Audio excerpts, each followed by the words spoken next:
India codenamed Balakot strikes as Operation Bandar, meaning monkey, to maintain the secrecy. India sent a package of 12 Mirage 2000 fighters to target a Jaish-e-Mohammed terror camp in Balakot on the 26th of February. BJP's number in the Rajya Sabha is all set to rise. Vice President approves the shift of 4 Rajya Sabha lawmakers from the Telugu Desam party to the BJP. US-Iran tensions is likely to hurt airlines in India. Air travel from India to the United Kingdom as well as the United States set to take longer and costlier as the US prohibits all flights from flying over Iran.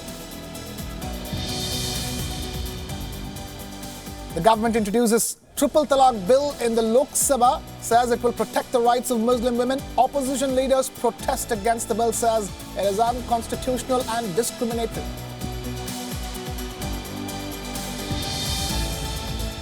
The JDS Congress coalition in the state of Karnataka is clearly on a weak footing. Former Prime Minister and JDS Supremo Deve Gowda says that the state is set for midterm elections. Congress party says that the coalition will last for the remaining 4 years.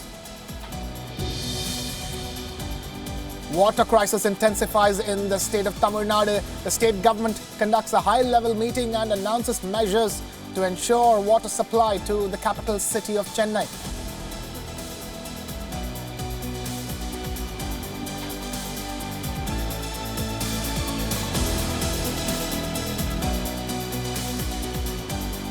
Good evening and welcome to India Watch. I'm Krishna Kumar, and on this show we bring you the biggest headlines from India, the latest updates, and unbiased analysis as the world watches India. It's important to set the right narrative. In the next 30 minutes or so, we bring you up to speed with India. And we begin with what has been a buzzing day of action in India's lower house of the Parliament, or Lok Sabha. Union Law Minister Ravi Shankar Prasad introducing the Triple Talaq bill. I beg to move for leave to introduce a bill to protect the rights of married Muslim women and to prohibit divorce by pronouncing talaq by their husbands and to provide for matters related therewith or is illegal thereto. Now, the Triple Talaq bill is something of a pet legislation for the ruling Bharatiya Janata Party. The party views the bill as a legal construct to protect the rights of Muslim women. But this bill is contentious. Opinion is highly divided. As expected, the opposition members cornered the government over the bill. They say that the bill does nothing to help the Muslim women.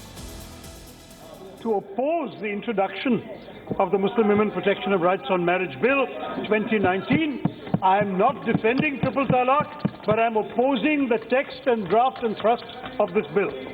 This bill conflates civil law and criminal law by criminalizing the act of Triple Talaq, which is an irregular form of divorce, already null and void in our country post the decision of the Supreme Court in Shaira Banu versus Union of India. If the purpose of the bill is to address the subsequent acts related to Triple Talaq, the question before us is simple. Is the action of abandoning or deserting a wife and family without responsibility the criminal act? The Muslim Women Protection of Rights on Marriage Bill 2019 seeks to make the practice of Triple Talaq illegal and a criminal offence. What does that mean? The perpetrator faces a jail term of 3 years under this bill. Already, the Supreme Court of India has declared the practice of Triple Talaq unconstitutional. Hyderabad's MP and AIMIM chief Asaduddin Owaisi said that the bill violates the constitution in its current form. Asaduddin Owaisi says that the bill stipulates a 3-year jail term for a Muslim man for deserting his wife, whereas a non-Muslim person gets just 1-year jail term for a similar offence. अब मेरा इस पर objection क्या बता रहा हूं sir, article 14 और 15 का वायलेशन है और संविधान में इस बात की इजाजत है कि अगर आप डिस्क्रिमिनेटरी लॉ बनाना चाहते हैं तो आपको 2 टेस्ट सेटिस्फाई करना पड़ेगा, इंटेलिजिबल डिफरेंशिया और दूसरा रीजनेबल आपका रैशनल नेक्सस। सर यहां पर आप देखिए सर, सुप्रीम कोर्ट ने जजमेंट दिया कि ट्रिपल तलाक अब वॉइड है, यानी शादी खत्म नहीं होती है। जब शादी खत्म नहीं होती है और हमने कानून बनाया है, क्या है? Domestic violence act, 498 IPC, 125 CrPC और Muslim women protection act 1986. So because of this, your bill, purported bill, does not satisfy intelligible differentia. Secondly, why I say does not satisfy rational nexus? Because of the same thing. So this classification is not in any way reasonably linked to the purported object of the bill. Third point, sir, I complete. Third point, sir, because punishment. Sir, अगर कोई non-Muslim husband को कोई case में डाला जाएगा, उसको 1 साल की सजा और मुसलमान को 3 साल की सजा, क्या ये आर्टिकल 14 और 15 का वायलेशन नहीं है, सर?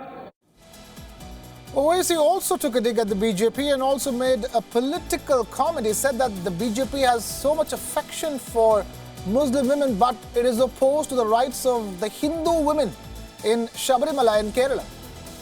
आप महिलाओं के हित में नहीं है, आप बर्डन ऑफ प्रूफ महिला पर डाल रहे हैं। 3 साल जेल में रहेगा, मेंटेनेंस कौन देगी? आप देंगे मेंटेनेंस। और आखिर में सर आखिरी में मैं आपके जरिए सरकार से पूछना चाह रहा हूं, आपको मुस्लिम महिलाओं से इतनी मोहब्बत है, केरला के हिंदू महिलाओं से क्यों मोहब्बत नहीं है? क्यों साबरीमाला के खिलाफ आप हैं? Now, we have seen a strong criticism of the Triple Talaq bill, but what exactly is it? The Muslim Women Protection of Rights on Marriage Bill 2019. That's what the Triple Talaq bill is called. It seeks to replace an ordinance brought in during the month of February this year. Here's what the bill aims to achieve. 1. Make instant Triple Talaq a criminal offence, and that includes the declaration of Triple Talaq in written or electronic form of instant Triple Talaq. 2. Make the offence punishable with a jail term of 3 years for the convicted. Question is it really needed? Discrimination of women happens in most religions, but the practice of Triple Talaq has no place in the modern world. In fact, several Muslim majority countries have laws against such a practice. India too has now taken notice of this discriminatory patriarchal practice recently. 2 years ago, the Supreme Court of India even declared the practice unconstitutional. The Union government under Prime Minister Modi followed the Supreme Court order with a bill. This bill was introduced and passed in the Lok Sabha 2 years ago, but it could not stand the test of the upper house, the Rajya Sabha. With the dissolution of the 16th Lok Sabha, the bill has also got lapsed. Now, the Modi government will have no problem in getting the bill through the Lok Sabha, but it is the Rajya Sabha that remains as a big hurdle. In September 2018, the government took the ordinance route to promulgate this bill. The BJP even highlighted the bill to demonstrate their commitment to gender equality in Muslim women. But till the BJP gets the majority in the Rajya Sabha or the upper house of the Indian Parliament, this bill is unlikely to be passed. Here are the 4 major contentious issues about this bill as of now. 1. Is this legislation pointed at one community, the Muslims, even though deserting wives is not unique for Muslims alone? 2. Does this bill conflate or combine civil and criminal laws? 3. Is the punishment of a 3-year jail term discriminatory? 4. Who pays for the wife's livelihood if the husband gets arrested?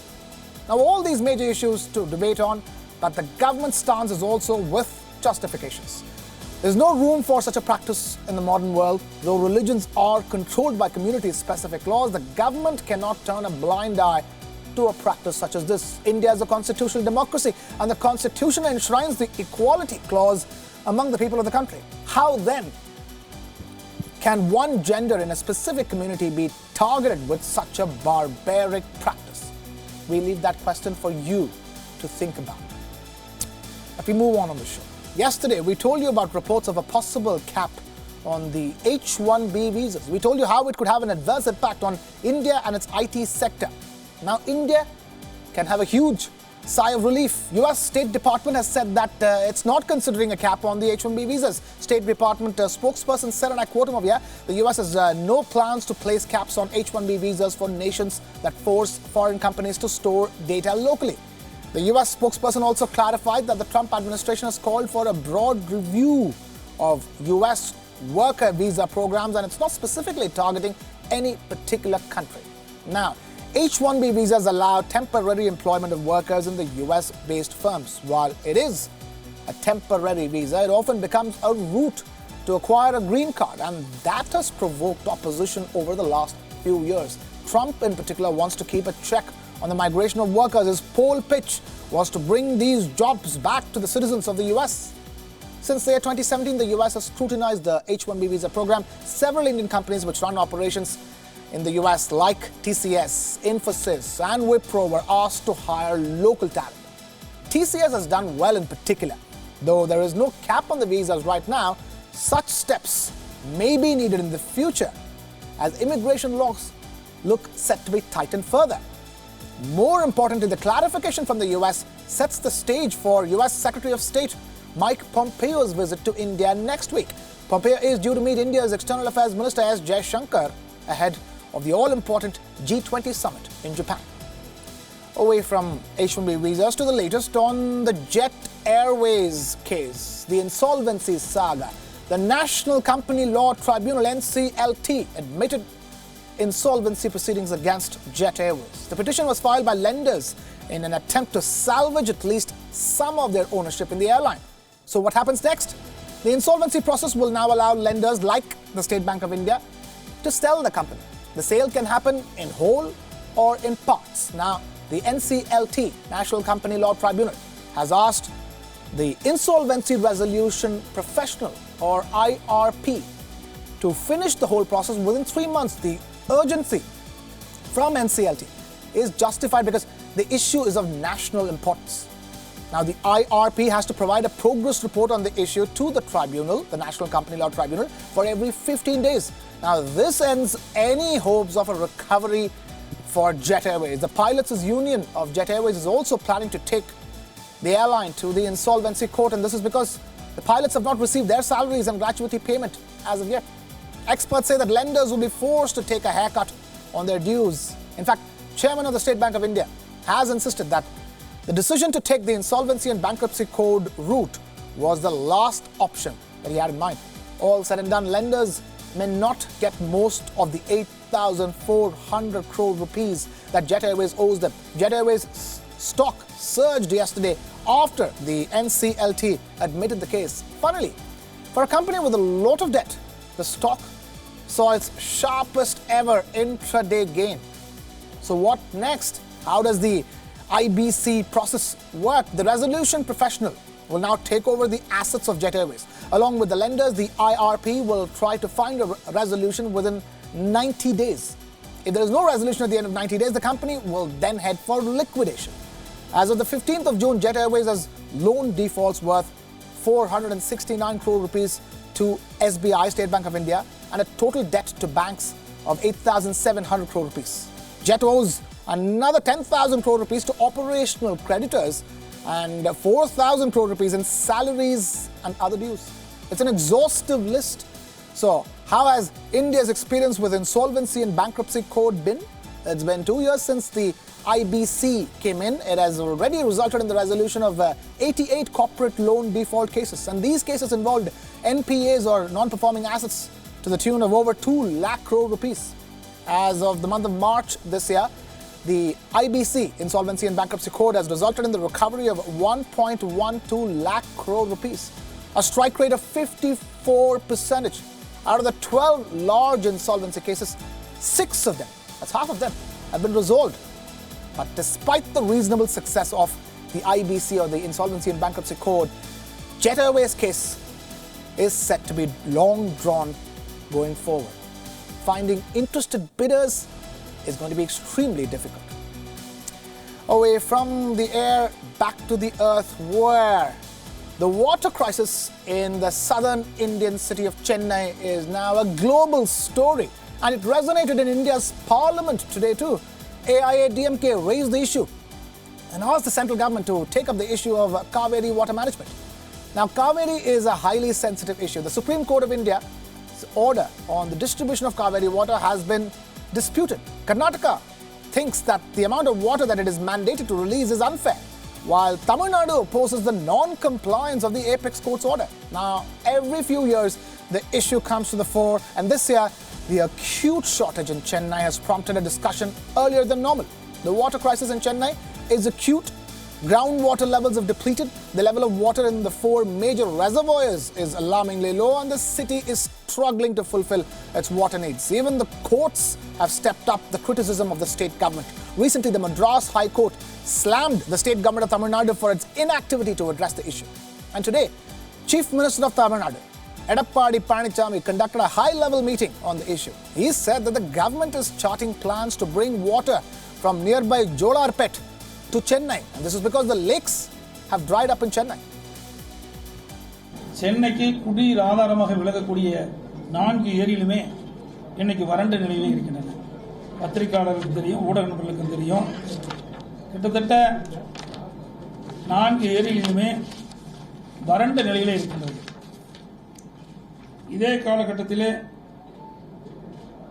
2018ஆம் ஆண்டு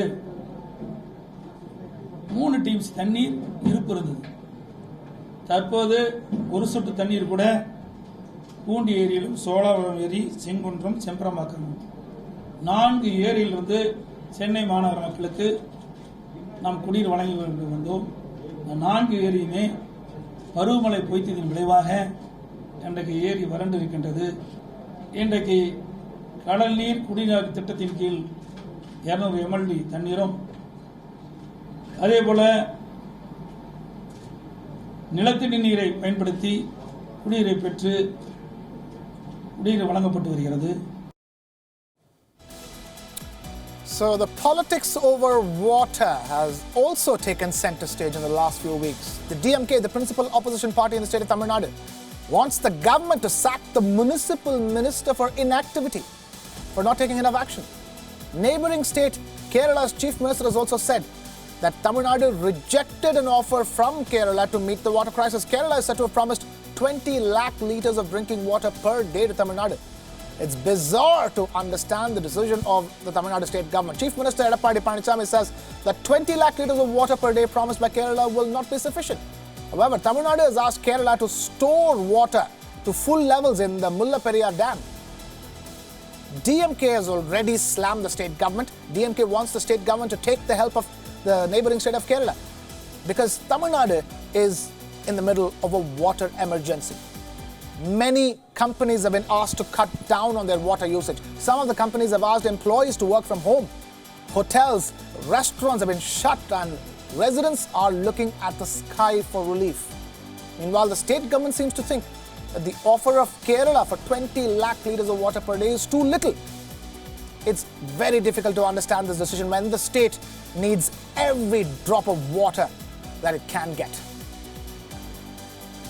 Now, even as the coalition government in the southern Indian state of Karnataka wobbles to stability, there seems to be another jolt in the offing. JDS patriarch H.D. Devagowda says that the mid-term elections in the state are imminent. Devagowda's statements come just a day after reports suggested that former Chief Minister of Karnataka, Siddaramaiah, had asked Rahul Gandhi to break away from the coalition. Siddaramaiah believes that the alliance is doing more harm than good to the Congress party. Though Siddaramaiah denied making such suggestions, his previous clashes with Chief Minister H.D. Kumaraswamy and H.D. Devagowda did not let it slide away. ಆಗತ್ತೆ ಅನ್ನೋದ್ರ ಬಗ್ಗೆ ಯಾವ ಸಮಸ್ಯೆ ಇಲ್ಲ. ಏಕೆಂದರೆ 5 ವರ್ಷ ಸರ್ಕಾರ ಬೆಂಬಲ ಕೊಡ್ತೀವಿ ಅಂತ ಹೇಳಿದ ಮೇಲೆ ನಡೀತಾ ಇರೋ ನಡವಳಿಕೆಗಳೆಲ್ಲ ಜನ ವಾಚ್ ಮಾಡುತ್ತೆ. ಸಾಕಷ್ಟು ನಮ್ಮ ಜನಕ್ಕೆ ತಿಳುವಳಿಕೆ ಇದೆ. ಇದನ್ನು ನೀವ್ಯಾರು ಕಲಿಸ್ಕೊಡ್ಬೇಕಾಗಿಲ್ಲ. ನಾವೇ ನೋಡಿ ಎಷ್ಟು ಚುನಾವಣೆ ಆಗಿದೆ, ಏನೇನಾಗಿದೆ ದೇಶದಲ್ಲಿ, ಅದರ ಬಗ್ಗೆ ನಡೆಯೋ ವಿದ್ಯಮಾನ ಅದಕ್ಕೆ ಸ್ವಲ್ಪ ನೀವು ಮೆರುಗು ಕೊಡ್ತಾ ಇದ್ದೀರಿ. Despite repeated threats of dissidents within the ruling Congress, the top rung of leaders have maintained that the government will complete its 5-year term in Karnataka. A statement such as this from the former Prime Minister has sent the leaders into damage control mode. Congress's famed troubleshooter D.K. Shivakumar said that Congress party has assured H.D. Kumaraswamy of support for all 5 years. ಯಾವ ಅರ್ಥದಲ್ಲಿ ಹೇಳಿದಾರೋ ಗೊತ್ತಿಲ್ಲ. ಈ ಸರ್ಕಾರ ಸುಭದ್ರವಾಗಿರ್ತದೆ. ನಾವು ಮಾತು ಯಾವ ಕಾರಣಕ್ಕೂ ನಾನಂತೂ ತಪ್ಪುವುದಿಲ್ಲ, ರಾಹುಲ್ ಗಾಂಧಿ ಅವರು ತಪ್ಪುವುದಿಲ್ಲ. ಇದ್ರ ಬಗ್ಗೆ ನನಗೆ ನಂಬಿಕೆ ಇದೆ. ನನಗೆ ಸಾಮಾನ್ಯವಾಗಿ ಪಕ್ಷದ ಕೆಲವು ವಿಚಾರದಲ್ಲಿ ಯಾರು ಏನು ಹೇಳಿಕೆ ಕೊಡಬಾರ್ದು ಅಂತೇಳಿ ನಮ್ಮ ಬಾಯಿಗೆಲ್ಲ ಬೀಗ ಹಾಕೊಂಡು ಇದನ್ನ Meanwhile, Chief Minister himself, H.D. Kumaraswamy, said that he was in immense pain while managing the government in the state. However, reacting to his father's statement on midterm elections, the Chief Minister said that Deve Gowda was talking about urban local body elections and that he is confident that the government will run for another 4 years. The fresh round of tensions come in the backdrop of cabinet expansion where two independents, H. Nagesh and R. Shankar, had been inducted. Both the independents had withdrawn support to the government in January 2019 amidst dissidents that threatened to bring down the government. Rewarding the dissidents has angered many senior leaders, especially within the Congress. Many Congress party leaders have gone public with their anger. The severe drubbing in the Lok Sabha elections have further embarrassed the Congress party and the JDS. Of the 28 seats, Congress and JDS managed to win just one seat each, and the BJP won the lion's share of 25 seats. The coalition currently stands at 119 seats in the State Assembly of 224, while the BJP is at 104. Even as JDS and Congress are engaged in a daily battle over differences, a buoyed BJP seems to be patiently playing the wait-and-watch game in Karnataka. Away from Karnataka, rising tensions between the US and Iran have taken a toll on civil aviation. In the latest, leading international airlines have decided to halt their flight operations over the Strait of Hormuz in Iran. So how does the turbulence in Iranian airspace affect Indians? Because many of them take flights for business on a regular basis that fly over Iran as part of its flight route, and not just that. Many families in India fly out, especially to Europe and the US during this time of the year for their summer vacations. Flights from India to the UK are set to face the maximum impact. An average Delhi-London flight takes about 9 hours after the ban on the Pakistani airspace that went up to 10 hours. And if the Iranian airspace is also out of bounds, then the total flight time goes up another 2 hours. So Indians will end up taking over 12 hours to get to London.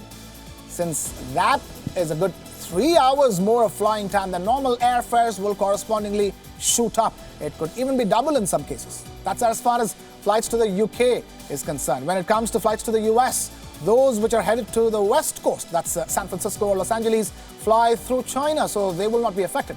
Only those flights to the East Coast, to New York and other cities, take the route through the airspace near the Strait of Hormuz in Iran. Until recently, there were direct flights available. An average non-stop flight from New Delhi to New York took around 15 hours and 30 minutes. But ever since the ban on the Pakistani airspace, there is already a compulsory need for a stopover in, say, Stockholm or Brussels.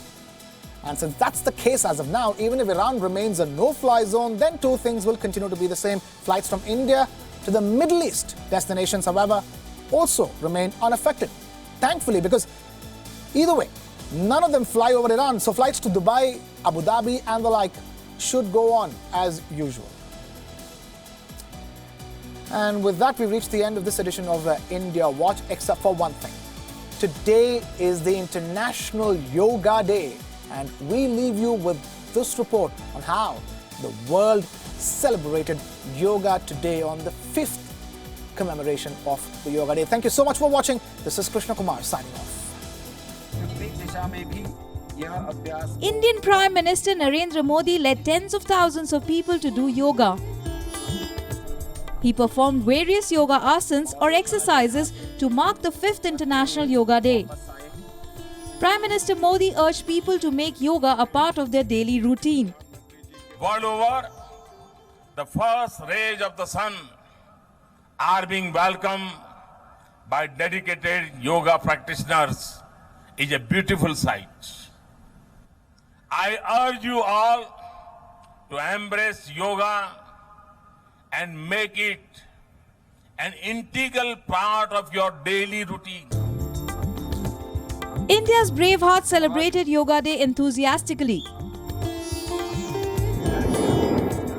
From onboard aircraft carriers to snow-capped mountains, scorching desert to on the backs of horses, the Western Naval Command celebrated Yoga Day aboard the now decommissioned INS Virat. Sub-zero temperatures did not discourage the personnel of the Indo-Tibetan Border Police from celebrating Yoga Day. Surrounded by snow-capped mountains and freezing winds, these men were seen practicing yoga at -15 degrees Celsius. While their colleagues in western Rajasthan did the feat in the scorching Thar desert with the temperatures over 40 degrees Celsius. Even the BSF dog squad practiced some yoga asanas with their trainers. People from all walks of life gathered at Mumbai's iconic Gateway of India. Indian actress and fitness enthusiast Shilpa Shetty led the Yoga Day celebrations. No one has ever turned to yoga and said that they regretted it. First things first, so make that start if it means today. लोग एक शुभ दिन का wait करते हैं ना, कोई शुभ काम की शुरुआत के लिए, तो ये शुभ दिन है योगा की शुरुआत के लिए. Now, diplomats from around the world got together in New Delhi to celebrate the International Yoga Day. German ambassador to India Walter J. Lindner praised India for making yoga popular. India is so much more than just yoga. But yoga without India would not exist. So, of course, yoga it's a product which you can sell everywhere in the world. It's the meditation, it's yoga, it's Ayurveda. There's so many soft issues which bring the Indian culture into the forefront. The French embassy in New Delhi marked the auspicious day with a yoga assembly. Now let's tell you how the entire world joined in to commemorate the International Yoga Day. In the United States, officials from the Indian Embassy in Washington marked the International Yoga Day in front of the White House. Amsterdam's prestigious Dam Square was witness to the largest ever yoga celebrations in the Netherlands. Hundreds gathered in front of the Royal Palace in the heart of the city. The city of Kostane in Kazakhstan held a yoga event for all the citizens, which was followed by a cultural program by an Indian dance group. In Helsinki, members of the Finnish parliament attended a number of Yoga Day events. The star of the show was a member of parliament, Sara Sofia Seren, who also happens to be a yoga instructor. Yoga enthusiasts performed asanas near the Earth's lowest elevation point, the Dead Sea. While in France, Parisians gathered in front of the Eiffel Tower to celebrate the day. Sri Lanka's President Maithripala Sirisena complimented Prime Minister Narendra Modi for bringing yoga to the international stage. Sirisena took to Twitter to post a video of him practicing yoga. International Yoga Day was the brainchild of Indian Prime Minister Narendra Modi. A huge proponent of yoga, Prime Minister Modi was instrumental in getting the UN to declare an International Day for Yoga. Well received across the world, Yoga Day has been a major soft power tool for India in the last 5 years.